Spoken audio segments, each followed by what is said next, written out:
ਰੱਬ ਤੇ ਬੰਦੇ ਦੀ ਜ਼ਾਤ ਹੈ ਇੱਕੋ, ਜਿਵੇਂ ਵਿੱਚ ਕੱਪੜੇ ਦੇ ਰੂਹ, ਕੱਪੜੇ ਦੇ ਵਿੱਚ ਰੂਹ ਹੈ ਲੁਕਿਆ, ਤੇ ਵਿੱਚ ਬੰਦੇ ਦੇ ਤੂੰ।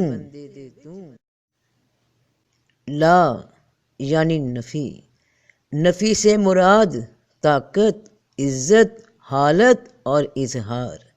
لا یعنی صفات، یعنی مخلوق، یعنی نشانیاں، یعنی پہچان کے آئینے۔ اثبات یعنی ذات، وہ جو اظہار کی حالت میں نہ پائی جائے، جس کا ظہور ذہن میں نہ آئے۔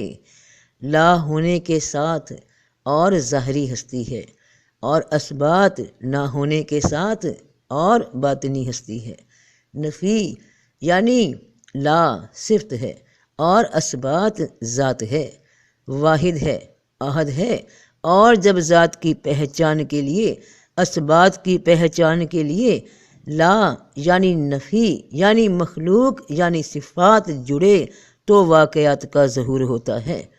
نفی سے اثبات کی پہچان ہوئی، نفی نہ ہو تو اثبات کا ظہور ذہن میں نہ آ سکے، سمجھ نہ آ سکے۔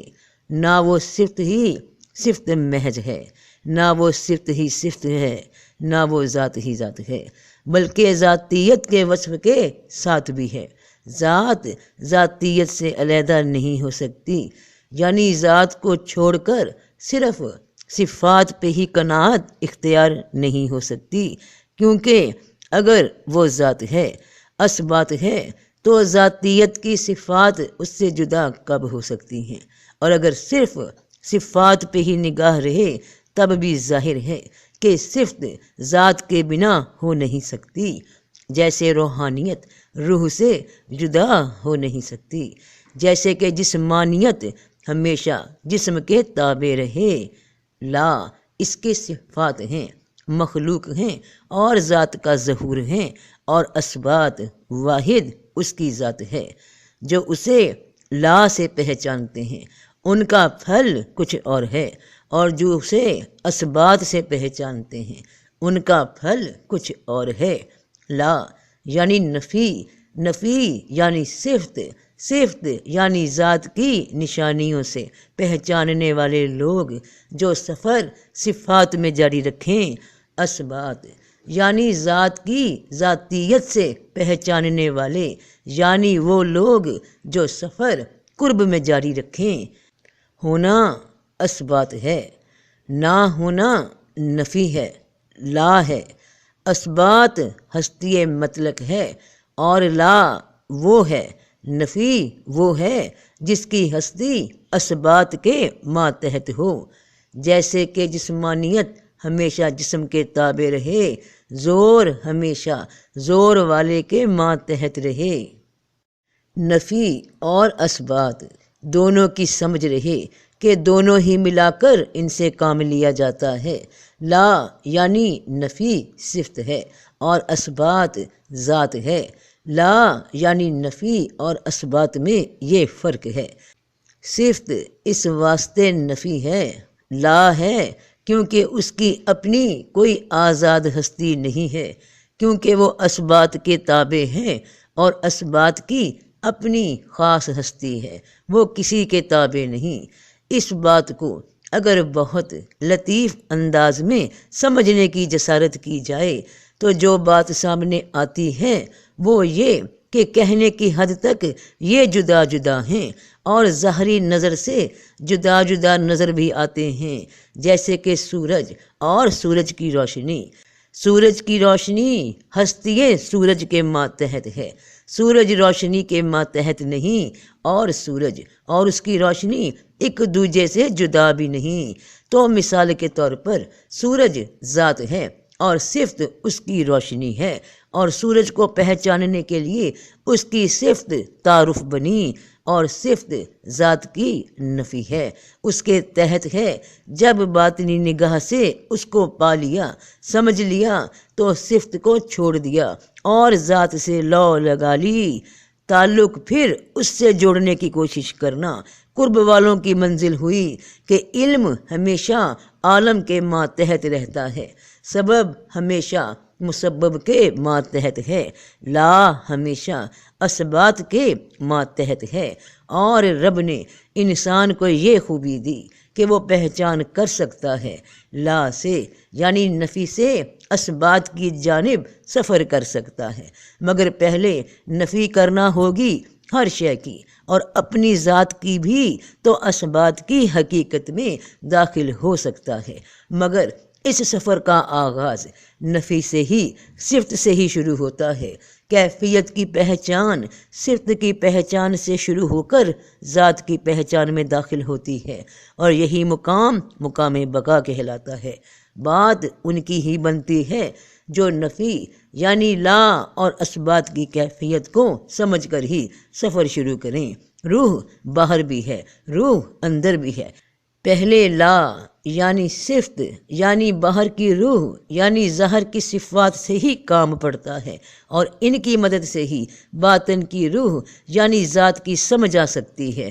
سفر اس جانب شروع ہو سکتا ہے کہ اے اسبات سے نفی کے خارج کرنے والے، تو کائنات کا جوہر ہے جو کل اور جز سب میں رہتا ہے، اور جو جز اور کل سب میں محیط ہے، وہ قائم اور دائم ہے، اور غیر منقسم اور واحد ہے، اور کائنات میں جو حرکت ہے وہ سب اسی کی محیط کل کی وقت کا کھیل ہے۔ یہ حرکت کہیں باہر یا اس سے علاوہ نہیں، خود ہی کے پردے نے انسان کو کل سے جدا دکھا کر جز بتا دیا۔ حالانکہ کل میں سے ایک جز بھی علیحدہ نکال دیا جائے تو اس کی علیحدگی سے وہ کل نہ کہلائے گا، بلکہ دو اجزاء بن جائیں گے۔ ذرا سمندر کی مثال سمجھنا کہ سمندر کل ہے اور اس کی بوندیں جز ہیں، ایک جز سے کل بنا۔ رب بندے دی ذات اکو، جویں وچ کپڑے دے روح، کپڑے دے وچ روح ہے لکیا، تے وچ بندے دے توں۔ تو سمندر کل ہے اور اس کی بوندیں سمندر کے اجزاء ہیں، وہ سمندر کا حصہ ہیں، جز کی شکل میں خود بھی سمندر ہیں، کیونکہ سمندر ان میں سمایا ہوا ہے۔ اسی طرح وہ کل ایک جز میں سمایا ہوا ہے، بسا ہوا ہے۔ تو مثال کے طور پہ اگر بوند سمندر کا جز ہے اور جز خود ایک سمندر ہے، کیونکہ سمندر پناہ اس میں سمایا ہوا ہے، تو ویسے ہی ایک جان اس کی صفت کا روپ ہے، وہ ہر بندے میں سمایا ہوا ہے۔ اپنی صفات کے حوالے سے صفات ذات کے آئینے ہیں، ذات کا ایک جز، ایک صفت، ایک جان، ایک نفس جزویت کی حکمت کا کھیل ہے، اور اس میں حرکت ہے۔ ہر جز میں حرکت کل کی دی ہوئی قوت سے ہے۔ وہ ظاہر ہے، وہ باطن ہے، وہ چلتا ہے، وہ نہیں چلتا ہے، وہ دور ہے، وہ یقینی طور پہ قریب ہے، وہی کائنات کے اندر ہے، وہی کائنات کے باہر ہے، وہ ہر جز کی بنیاد ہے، سب کا سہارا ہے، اس لیے ساکن بے حرکت ٹھہرا ہوا ہے، اور کیونکہ اسی کے سہارے سب کو قوت ملتی ہے اور سب میں اسی کی طاقت سے حرکت آتی ہے، اس لیے وہ با حرکت ہے۔ جو اسے اپنی ذات، اپنا جوہر، اپنی اصلیت، اپنا آئینہ مانتے ہیں، وہ ان سے یقیناً قریب ہے، یعنی ان کو یقین ہے کہ وہ قریب ہے، اور جو اسے اپنے سے جدا، اپنے سے علاوہ، اپنے سے مختلف مانتے ہیں، وہ ان سے دور ہے، کیونکہ ان کا یقین اس سے دور ہے، تو نہ اسے سمجھیں گے، نہ سمجھ پائیں گے، اور نہ وہ پھر ایسوں کی سمجھ میں آنے والا ہے، کیونکہ وہ حقیقت کو غیر مان رہے ہیں، تو غیر سے محبت نہیں ہوتی، قربت نہیں ہوتی، تو اسے خود سے دور سمجھتے ہیں اور دور ہو جاتے ہیں، اور پھر دور ہی پائیں گے۔